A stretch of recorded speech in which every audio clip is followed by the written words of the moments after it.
Coucou tout le monde. Donc, à la demande de Natacha, je vous ai concocté une présentation sur le PI Planning. Donc, ce n'est pas une présentation sur SAFE, ce n'est pas une présentation sur un train. Voilà, c'est vraiment concentré sur la cérémonie du PI Planning. Toutefois, j'aime bien mettre un petit peu de vocabulaire pour s'y retrouver. Est-ce que Donc, juste on peut se dire pourquoi en 2 secondes, ah bah, je t'en pourquoi on prie, fait cette présentation? Ça je t'en marche, prie, merci Natacha. Sophie. Du coup, avec le projet Phoenix, on va être plusieurs squads à travailler sur ce projet-là et en plus, il va y avoir la core team et puis il va y avoir des adhérences avec, dans le futur avec Pmax.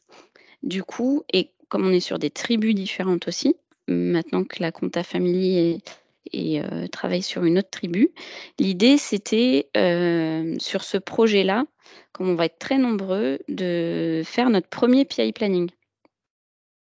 Donc, on n'a pas encore une date fixée. On s'est mis dans l'idée de le faire, mi-janvier. En tout cas, c'est l'idée. Maintenant si on ne le tient pas, on décale un tout petit peu. Mais voilà, c'est vraiment dans cet objectif-là que j'ai demandé à Sophie de nous faire, cette présentation.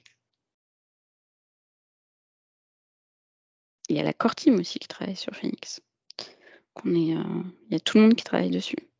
On a un besoin de coordination, assez important. Voilà, c'est tout. Voilà, donc le PI Planning, donc c'est une cérémonie du framework SAFE qui embarque donc c'est de l'agilité à l'échelle. Qui dit agilité à l'échelle, c'est justement pour gérer les dépendances et la transversalité par rapport à plusieurs équipes qui travaillent soit en Scrum, soit en Kanban. Un petit peu de vocabulaire donc. Donc, itération ou sprint à une durée fixe de 2 semaines. Donc, cette période, j'espère que tout le monde le sait, permet donc à l'équipe de transformer une proposition en valeur produit. Chaque sprint démarre à la fin du précédent et chaque sprint a un objectif de sprint.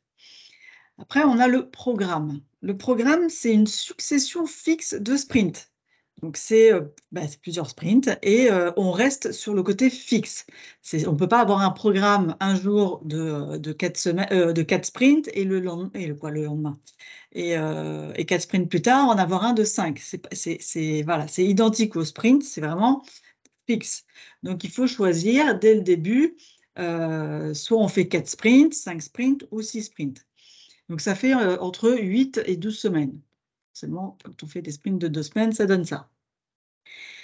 Cette période donc permet à l'équipe de transformer plusieurs propositions en valeur produit. Forcément, puisqu'on a plusieurs sprints, on a plus de temps, donc il y a plus normalement de transformation en valeur produit. Et chaque programme démarre à la fin du précédent. Chaque programme possède un objectif de programme increment. Allez, un petit nouveau mot. Voilà, donc itération, programme. Donc des programmes sont, les itérations sont dans les programmes. Et release, qui finalement n'a pas grand-chose à voir. Une release, c'est une mise en production d'un incrément de produit et sans notion de temps. On peut faire une release, 6 releases par jour, on peut faire une release par programme, on peut faire une release par 4 programmes. La release ne correspond en rien par rapport à une itération ou un programme. Après, ça peut être fixe, ça dépend des sociétés, ou ça ne l'est pas. Voilà. Mais le terme de release, c'est vraiment une mise en production. Voilà pour le vocabulaire. Je me permets juste une petite question, Sophie, si Bien c'est sûr, possible. je t'en Alors, prie. par exemple, pour nous, pour le projet Phoenix, est-ce que le MVP du projet Phoenix, ça peut être un programme increment ou c'est vraiment chaque fonctionnalité qu'on va découper pour Alors, tout le MVP qui va alors, être considéré comme un incrément? je ne sais pas si j'ai tout à fait compris la question, mais J'ai dans tout... compris la question, ouais. Ah, et tu sais y répondre ou pas? Oui, oui, je dirais que non, Ajar, en fait, on revient aux notions de tâches, c'est-à-dire c'est pas un gros morceau considéré comme un incrément initial, mais l'MVP elle-même, elle est composée en des dizaines et des centaines de petits incréments. Ok, donc l'incrément pour nous, Ça revient à dire que c'est comme une US, enfin c'est comme une Une tâche, fonctionnalité, ouais. enfin voilà, c'est Ouais, alors c'est vrai qu'il y a la notion d'incrément de produit qu'on connaît très bien en Scrum. Et un incrément de produit, finalement, c'est une valeur que tu ajoutes en faisant une release, en faisant une mise en prod, qui peut être une US ou 10 US. Ça, c'est l'incrément de produit. Et en Safe, il parle du programme increment. C'est le PI, c'est le fameux PI planning, en fait. C'est le Ok. planning du programme increment. Là, c'est un vocabulaire qui, du coup, va encore changer parce qu'à chaque framework a son vocabulaire, comme finalement le modèle Spotify qui a ses tribus et ses squads, alors qu'on a la Scrum Team en Scrum. Voilà, c'est des mots de vocabulaire. Un incrément de produit, c'est un truc en plus que tu vas rajouter sur le produit. Et tu peux faire 18 incréments de produits pour atteindre le MVP. Le D'accord. programme increment, c'est ce que tu as décidé de faire pendant tes 6 sprints. C'est plus clair? Ok, merci. Avec plaisir. Voilà, donc chaque sprint, ce que je disais, chaque sprint a son sprint planning. Chaque programme a son programme increment planning. C'est le fameux PI planning. C'est ce qui se cache derrière le P et le I.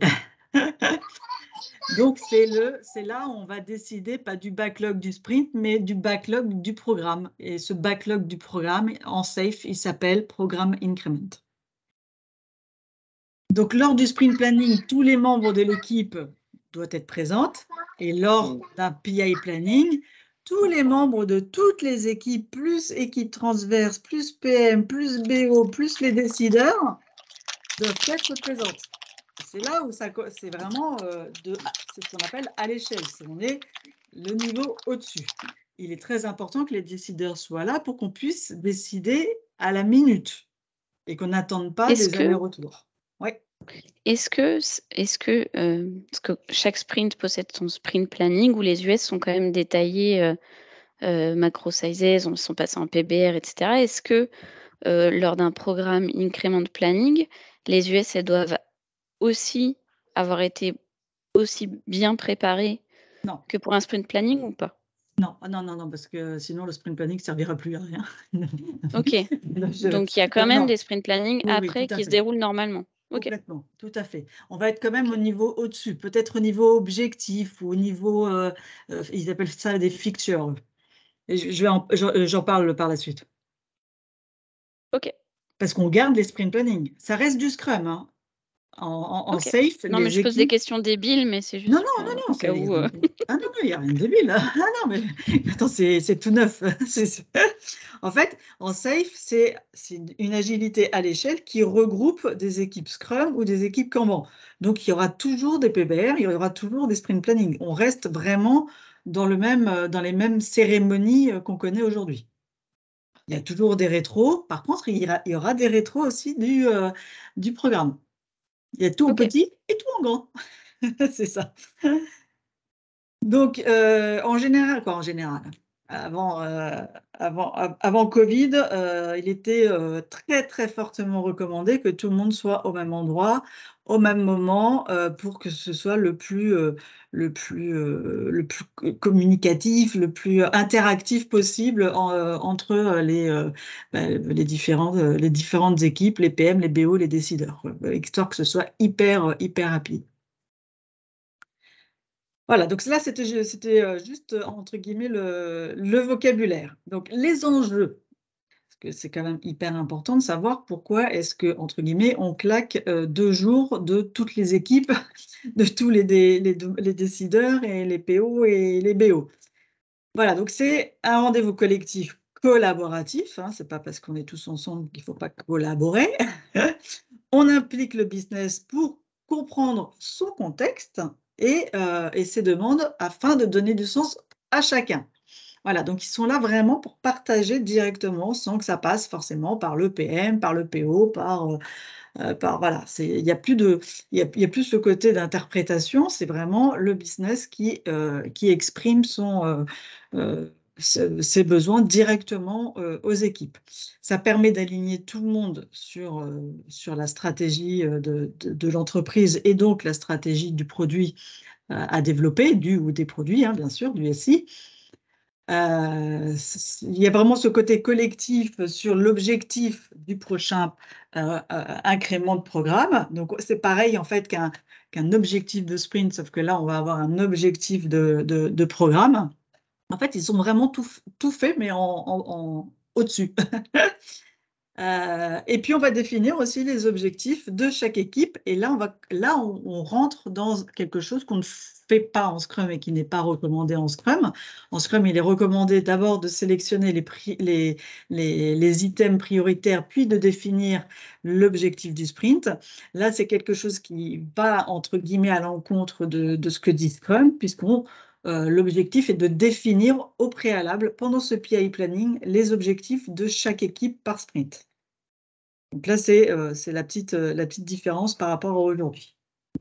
Mais le fait de faire ça, en fait, ça va nous permettre d'aller gratouiller un petit peu toutes les dépendances qui sont nécessaires pour atteindre notre objectif. Et c'est ça qui est puissant dans le PI planning, c'est que quand on connaît un objectif et qu'on sait qu'on ne pourra pas sortir cet objectif si Pro Web Services ne nous aide pas, ou si la core team, ou si l'équipe BPM, ou si Compta Family, ou je ne sais pas, est dépendant et du coup, nous, on ne pourra pas sortir ça tant que les autres ne l'ont pas sorti. Et bien là, on le met en exergue et on se dit, bon, bah, dans ce cas, il faut changer les priorités de BPM ou il faut changer les priorités de Compta Family pour que nous, on puisse atteindre notre objectif. Donc, ça va être un jeu de dépendance pour pouvoir prioriser toute la roadmap des 6 sprints à venir, du programme Increment à venir.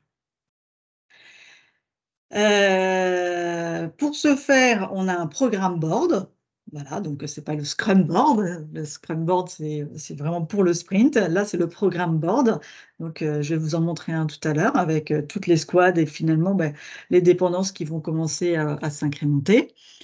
Ça va permettre de prendre des décisions rapidement. Donc, ce n'est pas l'équipe qui va forcément prendre des décisions, hein. Ce sont les décideurs, les BO, les PM qui vont prioriser un petit peu toutes les dépendances et se rendre compte des dépendances qui peut être liées entre chaque équipe. Et puis, motiver forcément les équipes parce que c'est un travail collaboratif. Il y a quand même énormément d'autonomie au niveau des équipes et donc ça, c'est quand même assez, important que les équipes puissent décider également comment eux, ils vont travailler durant le PI. Voilà, donc l'avantage, c'est vraiment la présence de tous les acteurs au même endroit pour avoir toutes les infos nécessaires. C'est pas forcément que de décisionnaire, mais c'est aussi avoir l'info nécessaire. Donc, il faut que, par exemple, les archis soient là pour qu'ils puissent directement répondre à une interrogation technique. Ou pareil, côté fonctionnel, il faut qu'on puisse avoir l'information tout de suite et pas attendre une réunion de dans 15 jours parce qu'on n'a pas l'info. Donc, c'est sur 2 jours. En général, un programme, c'est maximum, alors je crois qu'ils l'ont réduit. Avant, c'était 120. Je sais pas, peut-être que c'est un peu moins, si tu peux m'aider, Mélissa, toi qui es la dernière à avoir passé J'ai pas entendu, formation. pardon, excuse-moi. Pour J'ai moi, pas entendu. c'était 120 personnes maximum sur un train, mais je crois qu'ils l'ont diminué. Je crois que c'est passé à non, je crois pas qu'il l'ait dit. Ah bon, d'accord. Bon, je me trompe. Donc, maximum 120 parce qu'on n'est pas capable de connaître plus de 120 personnes. C'était l'explication. Plus de 120 personnes, ça commence à être trop complexe à voir qui c'est. Donc, je pense qu'on est bon. Donc, c'est sur 2 jours. L'agenda alterne entre de la plénière et des moments où les équipes travaillent ensemble, puis avec les autres équipes pour travailler sur les dépendances. Et donc là, je vais vous dérouler l'agenda du jour 1 et l'agenda du jour 2. Donc, le jour 1, nous avons pour démarrer le business contexte. Donc, vous l'avez compris, il faut absolument que tout le monde soit aligné sur la stratégie du produit, du projet, de ce qu'on va faire en fait durant le programme Increment. Donc, le top management, en tout cas de quelqu'un de très important dans la société, vient expliquer les enjeux de l'entreprise et donc qui sont adressés par l'incrément du programme. On ne va pas parler de l'objectif de 2024, mais par contre, on va parler de l'objectif des 6 prochains sprints. Et voilà, dans 6 sprints, on aimerait éventuellement avoir mis en place ce MVP et qui sera peut-être éventuellement déjà utilisé par des clients. Bon, je dis ça, mais je ne sais pas. C'est pour donner un exemple. Voilà, en tout cas, top management qui donne le contexte, c'est la première étape du jour 1. Après, on a la vision produit. Donc, c'est beaucoup plus centré sur le produit. Donc là, ça va être de la responsabilité. Alors, en SAFE, quand ils disent le PM, c'est le product management. Ils ne s'enquiquinent pas à dire qu'il y a un PM, 2 PM, un groupe de PM, etc. Voilà, c'est le programme management et donc qui vient expliquer. Donc là, c'est les thèmes stratégiques. Donc, on commence à être un peu plus comment dire, ça commence à être un peu plus segmenté, un peu plus travaillé. Donc, on n'en est pas du tout aux US, hein, on en est au thème. Donc, les thèmes stratégiques qui vont couvrir ce qu'a expliqué le top management. Après ces thèmes, il y aura les épiques. Donc là, on rentre un peu plus dans le vif du sujet et un peu plus dans les fonctionnalités, en fait. Et on travaille après, et ils présentent les features. Et donc là, ça rediminue encore. Donc, en SAFE, c'est thèmes, épiques et features. De temps en temps, c'est l'inverse dans d'autres frameworks. Donc, à faire attention si vous discutez avec d'autres personnes, d'autres sociétés. De temps en temps, c'est inversé. Donc, SAFE, c'est comme ça. C'est les thèmes, les épiques et les features. Et à partir des features, là, les équipes vont pouvoir travailler donc sur leurs features et sur les épiques. Le PM met en évidence les changements par rapport au PI planning précédent, ainsi que les éventuels jalons à venir, parce que si par exemple il y a une grosse présentation ou un salon ou quelque chose et si on a une deadline, c'est important de prévenir quels sont les jalons qui vont arriver lors du programme. Ensuite, on a la partie archi. Donc maintenant, c'est vraiment le côté architecture technique. Donc là, c'est une présentation. Alors là, j'ai mis le CTO parce que comme maintenant on en a un, je pense que c'est pour lui. Voilà, donc c'est une présentation faite par l'équipe technique, l'architecte d'entreprise. Et donc là, il est là pour communiquer sur tout ce qui est projet technique et les exigences non fonctionnelles. Donc ce qu'on appelle aussi un peu enablers, tout ce qu'on est obligé de mettre en place pour pouvoir mettre en place des fonctionnalités. Voilà, donc le CTO est là pour exposer tout ça, puis les pratiques de développement, éventuellement des stratégies d'automatisation de tests, des évolutions dans le DevOps ou d'ailleurs une mise en place d'intégration continue, de déploiement continu, tout ça. Voilà, tout ce qu'ils souhaitent mettre en place lors du PI. Éventuellement, il peut y avoir aussi une présentation design par la team design. S'ils ont des écrans à montrer, peut-être que c'est le moment idéal pour montrer. Ça permet aussi d'avoir un peu plus de compréhension de ce qu'on va nous demander lors du PI planning. Voilà, ça, c'est pas forcément mis dans le SAFE, mais personnellement, je l'ai vu en PI planning et je trouvais que c'était très intéressant d'avoir aussi une présentation design. On mange. Oui, bon, on mange, mais il y a quand même le RTE qui nous enquiquine un peu. On perd vraiment pas de temps dans ces 2 jours. Donc pendant le déjeuner, donc le RTE, c'est le Release Train Engineer. Ah, j'arriverai jamais à le dire. Donc c'est un peu c'est lui, en tout cas, c'est l'animateur principal de ce PI Planning. C'est lui qui s'assure que tout soit aux petits oignons, que tout se passe bien et que l'objectif à la fin des 2 jours soit atteint. Donc là, il va présenter justement comment vont se dérouler le jour et demi qui va arriver et donc les résultats attendus. L'après-midi, maintenant toutes les équipes savent à peu près où elles doivent aller. En général, elles sont quand même un petit peu au courant avant le PI planning. Ça tombe pas comme ça tout d'un coup. Au fait, voici les thèmes, voici les features et les épiques sur lesquels vous devez travailler. En général, ils sont quand même un petit peu au courant avant. Il ne faut pas trop qu'ils soient au courant. Alors là, c'est la partie difficile. À la fois, il ne faut pas trop qu'ils soient au courant, mais il faut quand même qu'ils soient au courant pour qu'ils y aient réfléchi un petit peu. Voilà, en tout cas, là, c'est le moment pour eux de travailler sur leur feature et ils vont commencer à découper en stories, donc plus en gros stories. On ne sera pas sur de la petite stories de quelques heures. Ça va être un découpage quand même assez grosse maille. Voilà, on estime la complexité, donc là, c'est le moment de sortir les cartes. Et puis, voilà, leur sprint board. Ah oui, c'est là où eux vont pouvoir travailler sur leur sprint board à eux. Donc, ils vont avoir, si on a prévu de mettre 5 sprints, bah, sur les 5 sprints, ils vont commencer à positionner leurs stories et leurs objectifs de sprint avec les complexités, comme ils connaissent leur vélocité. Normalement, ils arriveront à proposer finalement leur roadmap pour les 5 sprints qui arrivent.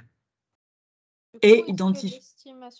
Pardon, Sophie, l'estimation, elle se fait durant le PBR ou plutôt durant le PI planning, enfin le team breakout Alors, en fait, aux 2 moments, parce que là, on est encore grosse maille.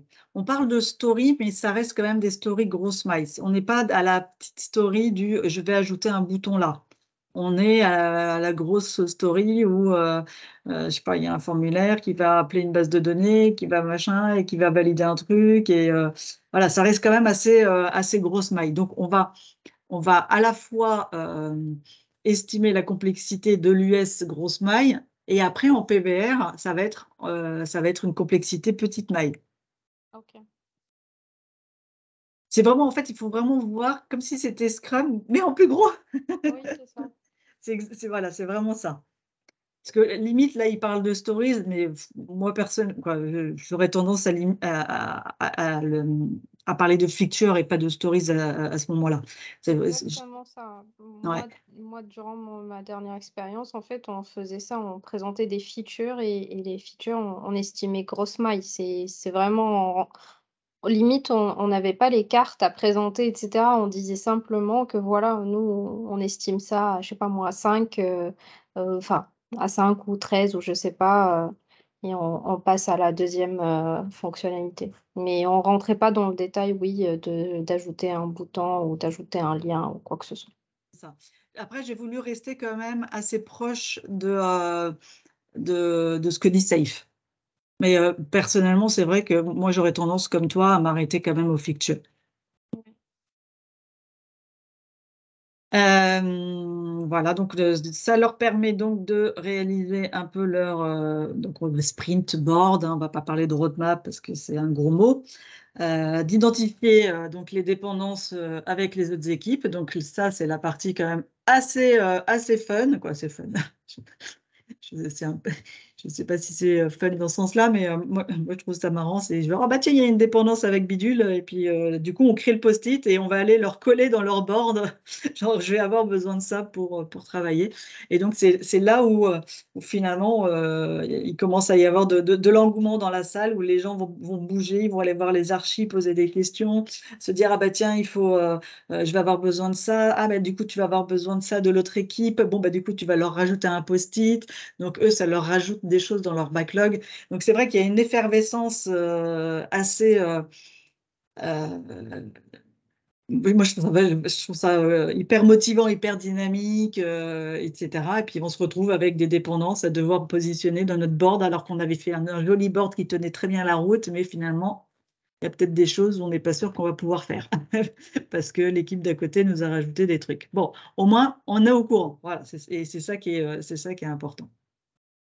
Et d'identifier aussi les risques à adresser si on en voit.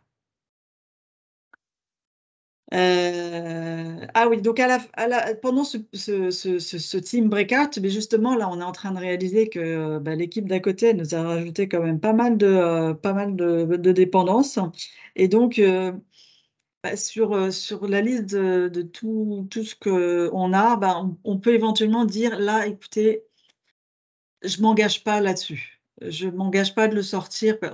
L'équipe ne s'engage pas de le sortir pendant ce PI. Voilà, c'est un peu risqué. Alors, on le garde, évidemment, parce que si c'est fait, tant mieux, hein, mais il n'y a pas un engagement. Voilà, c'est pas genre je vous promets par le sang, je ne sais pas quoi, que je vais le faire. Donc, il y a des objectifs qui sont non engagés. Donc, ils sont quand À même quel moment, j'ai une question, à quel moment on mesure notre capacité à faire, du coup? Comment on peut savoir si on peut ou ne pas s'engager? Alors, la capacité à faire, donc ça, normalement, l'équipe la connaît. Et l'engagement, c'est au feeling de l'équipe.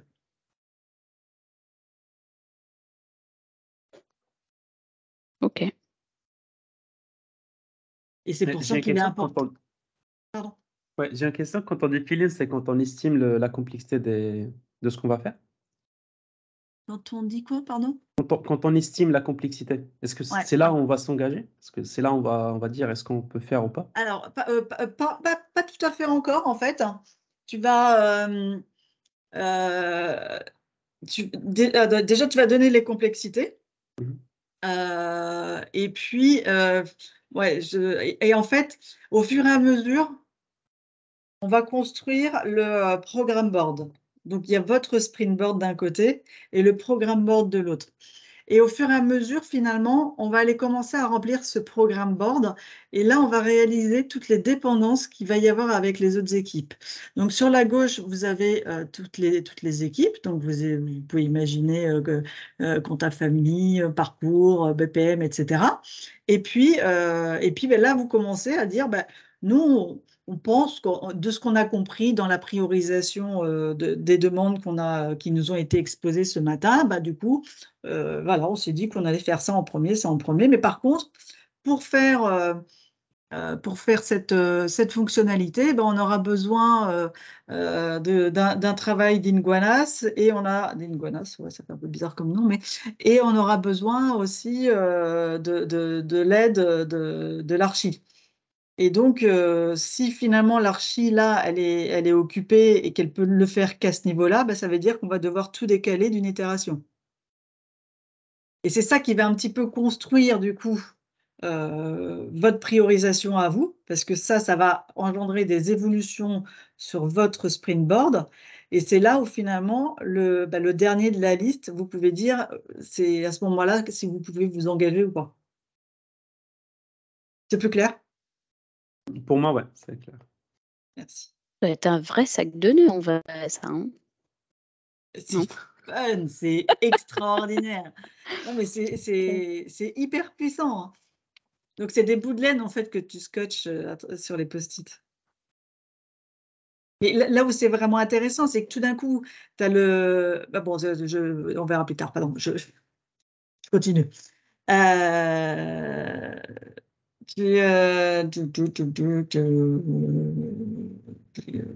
Voilà, à peu près. Voilà, c'est vraiment pour fiabiliser le plan. On n'est pas là pour se dire, ça c'est une to-do au cas où on ait le temps. Non, on est là pour justement se dire, qu'est-ce qui est fiable à faire pendant les 5 semaines à venir?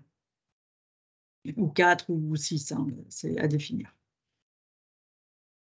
Voilà, donc là, il y a les jalons. Donc, s'il y a un jalon hyper prioritaire, bah, ça permet de connaître les dépendances. Voilà, ce jalon, il faut obligatoirement sortir ce truc-là. Donc, pour sortir ce truc-là, on a besoin de ça pour qu'ils puissent faire ça, ils ont besoin de ça, puis de ça, puis de ça. Donc là, on voit vraiment à quel point toutes les dépendances sont là et c'est pas sur le moment qu'on s'aperçoit finalement que on a oublié d'en parler à l'équipe UX, qu'en fait il nous fallait une interface et pour hier parce qu'il faut qu'on le sorte pour le jalon qui est là. Voilà, donc c'est quand même assez intéressant. Sophie, j'ai une question. Oui. Comment on peut définir en fait le nombre d'itérations, sachant que chaque équipe, on a des vélocités différentes. On n'a pas la même capacité pour traiter le même nombre de tickets, par exemple, etc. Donc, je ne sais pas si, par exemple, moi, j'ai besoin d'un développement de l'équipe Dolphins, par exemple.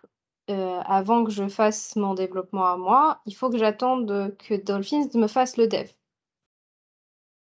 Donc, comment on peut s'assurer que ce dev-là va être fini vraiment C'est eux qui durant la s'engagent. première itération?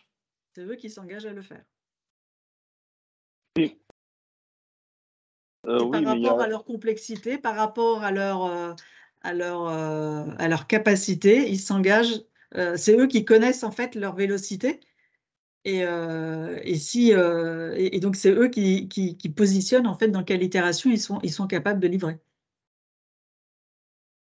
Ça crée pas beaucoup de dépendance s'il n'y a pas une vision un peu plus stratégique, c'est-à-dire qui priorise, qui maîtrise bien les dépendances entre les différents incréments et qui les priorise en fonction de ça. C'est une question ou une affirmation? Non, c'est plus une question parce que si il n'y a pas de hiérarchie et de priorisation, on sera amené à ce qu'a décrit Ager, c'est-à-dire à ce qu'on soit bloqué parce qu'on n'a pas les mêmes vélocités et parce qu'on est dépendant d'une autre équipe. Alors, je ne pense pas que la vélocité des équipes impacte tout ça. Mais bon, alors dans Safe, ils disent que tout le monde doit avoir la même vélocité. Mais bon, moi, j'y crois pas forcément. Je confirme. Après, chaque team va estimer en fonction de sa propre manière en fonction de sa De sa sa capacité. vélocité, etc. Donc, ils sont. C'est pas des. S'ils s'engagent, l'idée c'est qu'on aille tous vers un objectif et qu'on réussisse l'objectif final de ce qu'a dit Sophie. Donc, chaque team va s'engager en fonction de ce qu'elle est capable de faire sur chaque itération. Et c'est comme ça que, peu importe s'ils vont plus ou moins vite ou quoi. Par exemple, si BPM a besoin de 3 sprints pour faire un dev dont vous avez besoin, eh ben, ils vous diront, désolé, on pourra vous le livrer qu'en 1.3. C'est ça. Voilà. Et au moins, vous le savez. Oui, c'est ce que je En disais. fait, en gros, il faut être le plus transparent possible durant les estimations pour qu'on ait la bonne vision sur le board. Et surtout, si une équipe n'est pas en mesure de s'aligner par rapport à ce qui est attendu en termes de dépendance, tout de suite l'indiquer en fait.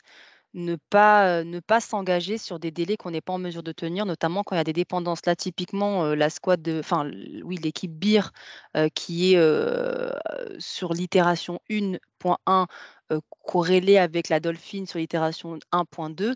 Si BIR n'est pas en mesure de le faire, il faut tout de suite l'annoncer pour se dire que non, soit on n'a pas la capacité, soit on n'a pas les ressources, ou peu importe, mais en tout cas, il faut pouvoir lever tout de suite l'alerte et ne pas attendre de se retrouver dans le sprint pour dire tout compte fait, on ne sera pas en mesure de le livrer parce que du coup, par définition, s'il y en a un qui ne le dit, s'il y a une équipe qui ne partage pas en fait tous ces points de blocage, c'est toute la chaîne en fait qui va être impactée.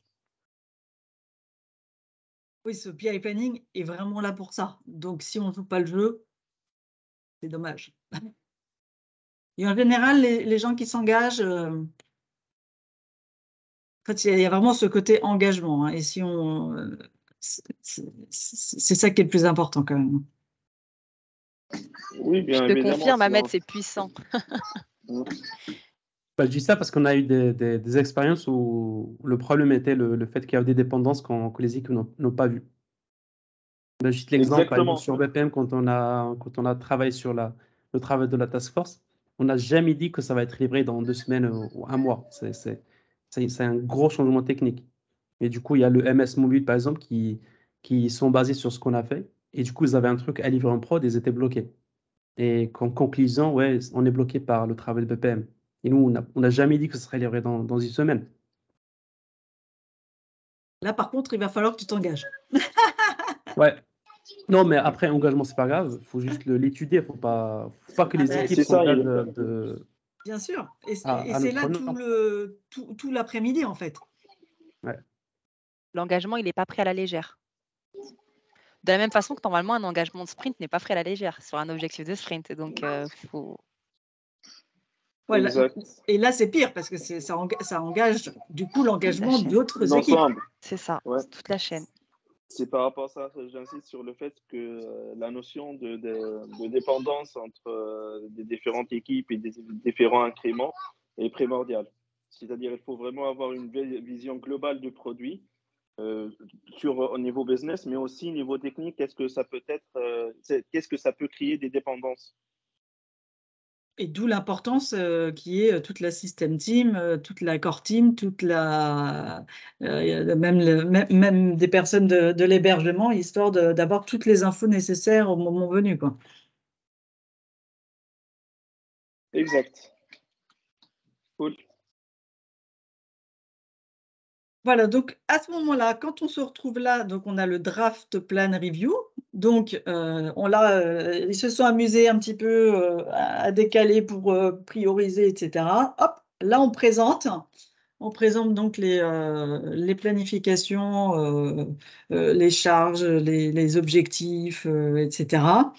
Les BO, les PM, les équipes, les parties prenantes, tout le monde est autour du board et partage leurs commentaires. Éventuellement, ils peuvent refaire encore des petites modifs pour s'assurer de la priorisation.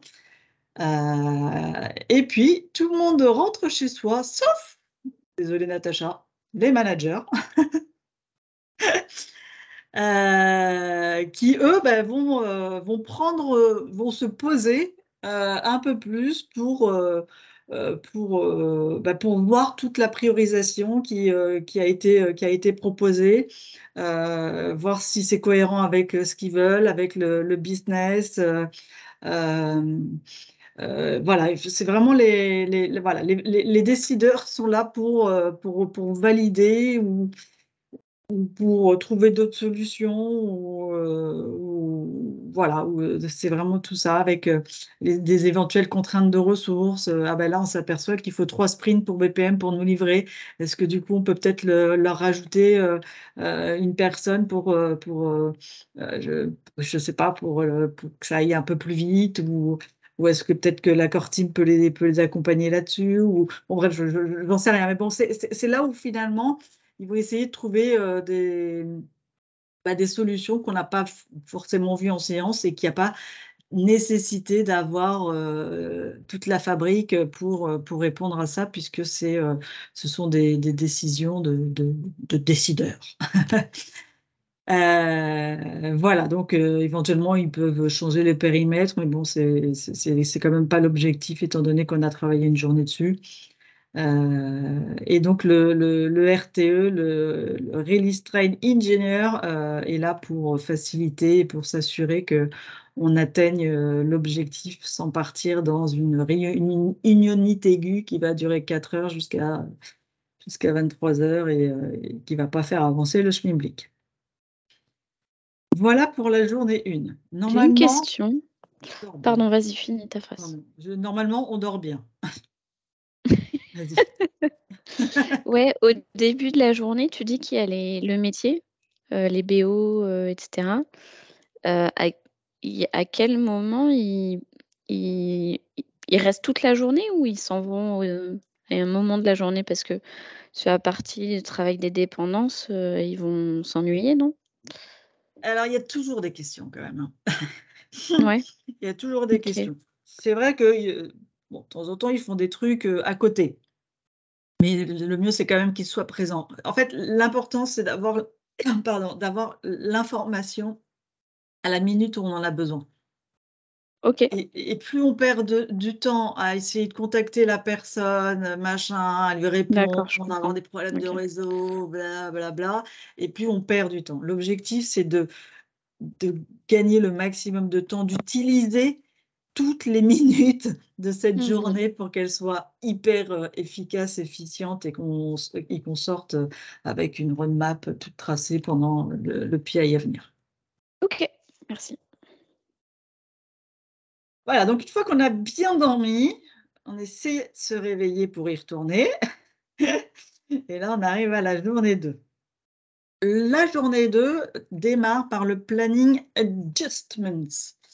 Donc en fait, c'est les managers là qui vont expliquer ce qu'ils ont dit la veille et s'ils ont pris des décisions impactantes, les expliquer donc à tout le monde, à la communauté, j'allais dire, mais voilà, à tous les participants du PI Planning. Voilà, donc ils exposent un petit peu voilà, les conclusions de ce qu'ils ont décidé la veille. En fonction des évolutions de ce qu'ils ont décidé, peut-être que c'est nickel du premier coup et là on peut passer à l'étape suivante, mais en général il y a quand même 2-3 ajustements et donc là on repart dans un team breakouts pour continuer un petit peu la planification de tout ça, ajuster par rapport à ce qui a été dit. Et puis, les business owners, là, tiens, c'est à ce moment-là qui sont encore plus importants. Et ben, ils vont attribuer une business value finalement à chaque objectif de chaque équipe. Donc, en fait, chaque équipe va avoir son board de quels sont les objectifs de son PI et le business owner va positionner quelles sont les valeurs par rapport à leur objectif. Même pour les équipes d'archi? Non, je pense pas parce que là, c'est plus tellement business. Ouais. C'est une colle. Ça pourrait être rigolo. C'est une colle, Ajar. Je dirais non parce que justement, je pense pas c'est comme c'est pas business, je dirais non. Ok. À vérifier. Là, donc, on représente de nouveau la roadmap en groupe on énonce les risques, les contraintes, on revalide la roadmap. Si les BO ont des inquiétudes, les équipes ont la possibilité d'ajuster le plan pour résoudre des problèmes identifiés. Donc là, recommunication, représentation de la roadmap révisée. Et puis le déjeuner. C'est toujours un petit déjeuner sur le pouce, hein. Là, ce que je trouve très bien aussi, qu'on fait rarement, mais qui devrait être même fait juste en Scrum, c'est les risques du programme, en fait. Chaque équipe va identifier des risques. Par exemple, justement, si le risque que BPM travaille uniquement sur un dev et que s'ils ne le fournissent pas en temps et en heure, on ne pourra pas livrer la fonctionnalité pour le jalon de l'événement truc. Voilà, c'est un risque. Donc chaque équipe va partager ces risques et tous les risques vont être un à un discutés et traités avec l'ensemble des participants. Donc, Ben voilà, c'est ce on discutait de ça justement tout à l'heure, ça a un an. exactement. Voilà, et après les risques, donc il faut les positionner donc il y a quatre statuts. Donc resolved, ça veut dire que les équipes ils conviennent que c'est plus un risque, ils en ont parlé et ça a rassuré l'équipe d'en parler avec tout le monde et donc on considère que c'est plus un risque. Ou alors il y a un participant ou une équipe qui prend en charge le risque pour qu'il soit résolu pendant le PI, parce qu'il ne peut pas être résolu là tout de suite. Donc, il y a un responsable de ce risque. Accepter, ça veut dire que, bon, bah oui, effectivement, il y a un risque, mais là, on ne peut pas le résoudre et on peut... En tout cas, on l'a mis en exergue, il est là, il existe et on fera attention. Ou mitigated, désolé pour mon anglais tout pourri, on identifie un plan pour réduire l'impact du risque. Donc, on ne peut pas détruire complètement le risque, on ne peut pas complètement le cacher sous le tapis, mais par contre, on peut essayer de mettre en place un plan d'action pour réduire, éventuellement rajouter une personne, comme je l'ai dit tout à l'heure, ou que sais-je. Voilà, programme risque. Donc, c'est aussi très intéressant parce que c'est vraiment là où les gens vont commencer à à affirmer leur engagement. Une fois qu'ils ont listé les risques, il y a du coup, OK, ben maintenant qu'on a soulevé le risque qui me faisait peur, je me sens plus engagée à pouvoir travailler sur l'incrément du programme. Et puis, pour finir, on a le vote de confiance, le fameux vote de confiance. Alors, c'est rigolo, un vote de confiance quand on est 120. Donc, on vote entre 1 et 6. On n'a que 5 doigts sur une main.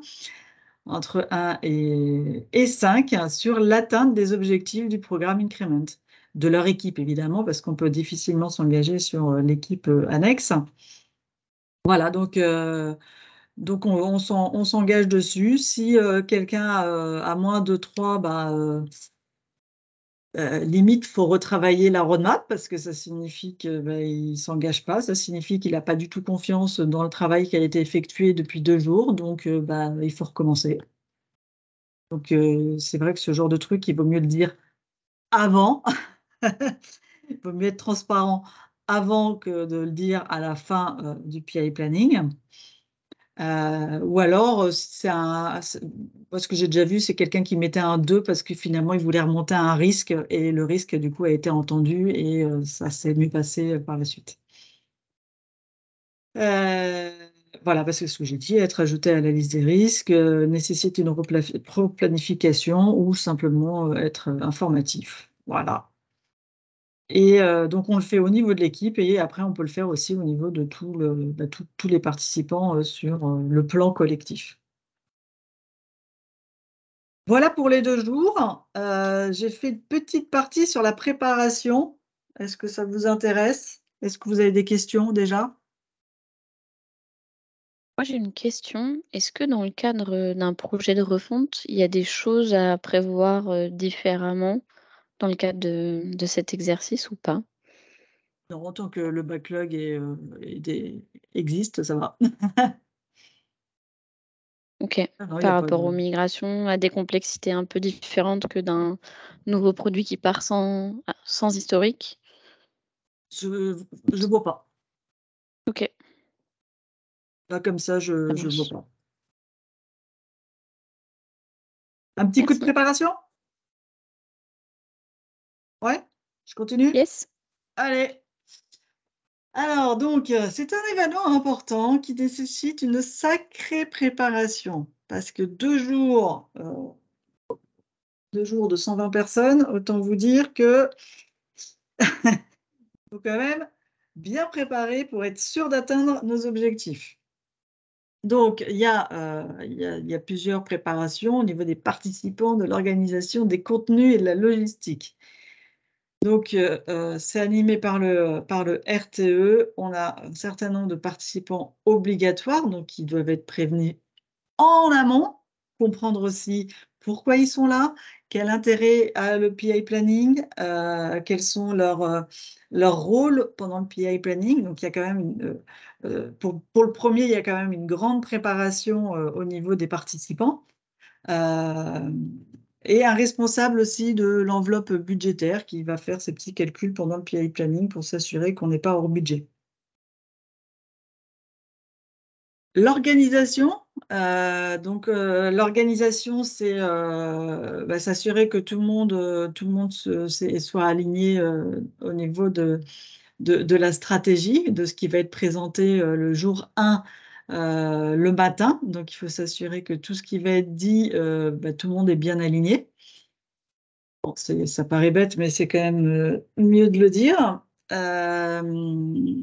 Le périmètre, savons-nous quelles sont les équipes planifiées? Bon, l'alignement commercial, est-ce que... Moi, j'avoue que j'ai oublié ce slide. Les équipes, oui, est-ce qu'on connaît les Scrum Masters, les Product Owners, voilà, à s'assurer qu'on ait bien tous les noms de tout le monde et que tout le monde soit aligné sur ce qui va être proposé pendant ces 2 jours. Ah oui, l'alignement aussi des BO, parce que si chaque BO, ils se disent, tiens, je vais en profiter pour rajouter ma petite demande sous la table tranquillement. Non, en fait. C'est pas parce qu'on a accès directement au dev que le BO a le droit de faire passer ces petites demandes. Donc, il faut vraiment que tout le monde soit vraiment aligné sur les messages qui vont être passés pendant cette journée-là. Donc, il faut préparer du coup tous les contenus, tous les briefings, s'assurer que tout est là, qu'on a plusieurs ordinateurs, qu'on l'a quand même mis sur une clé USB au cas où l'ordinateur soit planté, ou au cas où tout d'un coup, il y a un mec qui vole tous les portables dans la salle. C'est pas drôle, mais c'est ce qui nous est arrivé avec Aurélie. Mais bon, voilà, il faut quand même s'assurer d'avoir tout en double, qu'on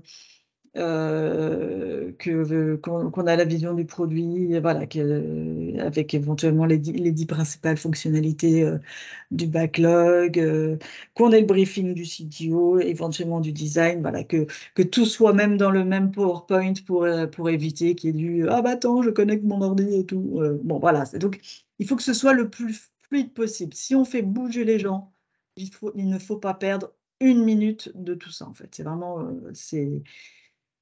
C'est vraiment très cadré, très cadencé. Et la préparation logistique, qu'il ne faut surtout pas oublier, parce que si on n'a pas de réseau, c'est casse-pied. Si on n'a pas de table, c'est casse-pied. Si on n'a pas de chaise, c'est horrible. S'il n'y a pas de lumière, c'est pas possible. Il faut que tout soit préparé en avance. Il faut qu'on ait les post-it. Il faut qu'on ait plein de couleurs de post-it. Il faut qu'on ait l'endroit pour mettre le programme board, il faut que le programme board soit préparé. Voilà, il y a quand même une logistique énorme. S'il y a des participants à distance, il faut pouvoir aussi gérer tout ça, avoir l'ordinateur, éventuellement une webcam, une pieuvre, que sais-je. Voilà, il faut vraiment que tout soit le mieux planifié logistiquement parlant, encore une fois, pour fluidifier tout ça, parce que pour ceux qui connaissent bien Malakoff, quand le Wi-Fi tombe, voilà, et on perd plusieurs heures et c'est malheureusement casse-pied. Et là, il est hors de question, encore une fois, de perdre 1 minute du temps de chacun. Donc, il y a énormément de préparation à ce PI planning. Et c'est aussi également géré par le RTE. Petite conclusion. Bon, juste pour dire que ça repose quand même sur le manifeste agile, puisqu'on est là pour privilégier la com directe, voilà, sans passer par 10 mails ou 15 coups de téléphone ou un Teams ou j'en sais rien. Tous les membres du programme sont là. Et donc, l'objectif est d'avoir un consensus sur le programme Increment, donc du PI à venir. On sort de là avec la première version de notre backlog. Donc ça permet d'avoir une visibilité sur les quelques sprints à venir et pouvoir à mieux préparer finalement les sprints, les PBR, tout ça. Tout le monde a ses objectifs. Le management sort avec son programme board, donc il a l'engagement des équipes. Donc il y a un côté aussi hyper rassurant de connaître l'objectif, la roadmap sur les sprints à venir. Voilà, donc avoir les risques aussi, de pouvoir piloter les risques, les connaître. C'est pas dit qu'il n'y en ait pas plus au fur et à mesure, mais au moins ils sont listés quelque part et suivis, parce que c'est aussi ça qui est important. Suivre tout ça, suivre les KPI, suivre les risques, etc. Et puis les porteurs des métiers ont une meilleure aussi compréhension de ce qui se joue pendant ces PI planning. Ils comprennent mieux les complexités techniques qu'il peut y avoir, les enjeux de chacun, et les motivations aussi, voir que on est tous dans la même équipe, on est tous dans le même bateau, on est tous là pour faire avancer pour WebCE. Donc, travaillons de manière collaborative pour atteindre l'objectif. Voilà, voilà. Super, merci. Merci beaucoup, Sophie. Avec plaisir. Merci beaucoup. Moi, Ça je donne connaissais pas envie. du tout ça et j'adore. C'est bien. Pardon, j'ai pas entendu ce que tu as dit. Je dis merci beaucoup. Moi, je connaissais pas ça avant et Ah, j'aime d'accord. beaucoup. Ouais, j'aime beaucoup. J'adore. Ah, cool. Ah, ça me fait Ok, plaisir. donc t'es partant, Ahmed. Ouais. Qui n'est pas partant? Ce sera plus simple, a priori. Alors moi, Non. j'ai loupé le début. Ah, c'est Du coup, enregistré, Tarek. je Tu suis pourras un le peu regarder. perdu. Ah oui, c'est sûr que sans le début, c'est un peu compliqué. Bah, tu pourras regarder la vidéo. Je la coupe d'ailleurs? Ouais, tu peux couper.